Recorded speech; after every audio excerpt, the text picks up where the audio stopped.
آج سارے شیطان قید ہو گئے، غائب ہو گئے، قید ہو گئے۔ تصفد فیہم مردۃ الشیاطین، بڑے بڑے شیطان قید ہو جاتے، اس لیے تو نمازی بڑھ جاتے، وہ پھر آہستہ آہستہ گھٹ جاتے ہیں کہ وہ ایمان کی اتنی طاقت نہیں ہوتی کہ وہ چل سکیں، لیکن ایک دفعہ جب وہ چھوٹتے ہیں شیطان سے تو سیدھے مسجد میں آتے ہیں۔ دوسرا کیا ہوا؟ جنت کو دھونی دی جانے لگی، جنت کو سجایا جانے لگا روزے رکھنے والوں کے۔ تیسرا کیا ہوا کہ ساری جاندار مخلوق روزہ رکھنے والوں کے لیے دعا میں لگ گئی، دعا میں مشغول ہو گئی۔ چوتھا کیا ہوا؟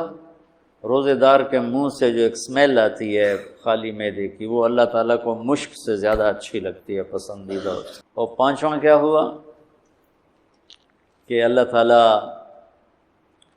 رمضان کی آخری رات سب کی بخشش فرما دیتے، اور اس وقت اللہ کا عرش پہلے آسمان، روزانہ تہجد میں عرش الہی پہلے آسمان کی طرف آتا ہے۔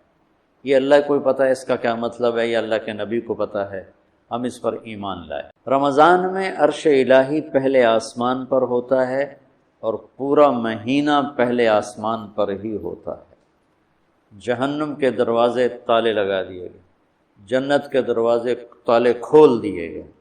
پہلی امتوں کو ان باتوں میں سے ایک بات بھی نصیب نہیں تھی، ان کے لیے رمضان اور غیر رمضان ایک طرح تھا۔ فضیلت ملتی تھی، لیکن جیسے ہمیں اسپیشل خصوصی پیکج نہیں ہوتا، یہ فون والے پیکج نکالتے ہیں، تو میرے اللہ نے اس امت کے لیے خصوصی پیکج تیار کیا ہماری بخشش کے لیے۔ ہمیں رات کی نماز عطا فرمائی قرآن سننے کے لیے، چونکہ اللہ نے قرآن کو باقی رکھنا ہے۔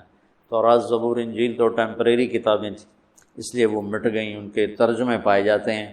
اصل بائبل کیا تھی خود بائبل والوں کو نہیں پتہ، اصل تورات کیا تھی تورات والوں کو نہیں پتہ، اصل لینگویج ختم ہو گئی۔ تو قرآن ایک واحد کتاب ہے جو اپنی اصل کے ساتھ موجود۔ تو آپ کو ایک فضیلت یہ حاصل ہے کہ آپ روزے رکھیں گے، دوسری فضیلت یہ حاصل ہے کہ آپ اللہ کے راستے میں رہیں گے، تیسری فضیلت یہ ہے کہ آپ علم کی طلب میں رہیں گے۔ تو اس سے خوبصورت رمضان کسی کا نہیں ہو سکتا۔ یا جو اللہ کی راہوں میں دھکے کھا رہے ہیں، کوئی پیدل چل رہا ہے، کوئی اونٹ سراؤں میں چل رہا ہے، کوئی سفر کر رہا ہے، یا آپ ہیں جو گھر کو چھوڑ کر اللہ کا دین سیکھنے کے لیے جمع ہیں، آپ کا رمضان انتہائی عالی شان رمضان۔ اور افطار کے وقت عرش کے فرشتے جو اللہ کی تسبیح پڑھ رہے ہوتے ہیں، اللہ تعالیٰ فرماتے ہیں کہ میری تسبیح چھوڑ دو اور افطار کرنے والوں کی دعا پہ آمین کہو۔ تو جب لوگ اکٹھے ہوتے ہیں افطاری کے لیے، حرمین میں بڑا ایمانی روح پرور منظر ہوتا ہے دیکھنے والا، کہ لوگ وہاں اپنے دسترخوان لگاتے ہیں، پھر دوڑ لگاتے ہیں لوگوں کو پکڑنا، بھیا میرے دسترخوان، میرے دسترخوان پر ہیں۔ چھوٹے چھوٹے بچے اور بڑے بڑے شیخ، ان کے مالدار رئیس نواب ٹائپ لوگ، وہ بھی نوکروں کی طرح بھاگ رہے ہوتے ہیں کہ آپ میرے دسترخوان، آپ میرے دسترخوان پر آ جائیں۔ دسترخوان زیادہ ہوتے ہیں اور لوگ باہر بھی ہوتے ہیں، بکھرے ہوتے ہیں، تو ہر ایک کی تمنا ہوتی ہے کہ لوگ میرے دسترخوان پر سارے آ جائیں۔ تو حرمین کی برکتوں کو تو خیر کوئی بھی نہیں پہنچ سکتا ہے، لیکن حرمین کی برکتوں کے بعد اللہ کے علم کو لینے کے لیے روزے کی حالت بہت اعلیٰ چیز، بہت خوبصورت چیز ہے۔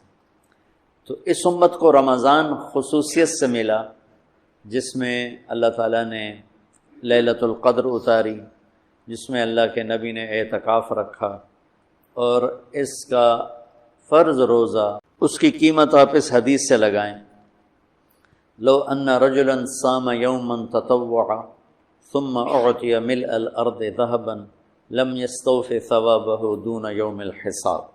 جس شخص نے نفل روزہ رکھا اور اس روزے کے بدلے میں پوری دنیا سونے سے بھر کے اس کو پیش کی گئی، کہ آپ کا نفل روزہ ہے نا، اس کا یہ صلہ ہے، ساری دھرتی سونے سے بھر کے، تو میرے نبی کا فرمان ہے یہ سونے سے بھرا ہوا جہان بھی اس روزے کا بدلہ نہیں بن سکتا۔ اس روزے کا بدلہ اللہ ہی دے گا۔ تو اب آپ بتائیں فرض روزے کی قیمت کیا ہو؟ تو آپ دعا کرو اللہ پوری امت کو روزے رکھنے کی توفیق۔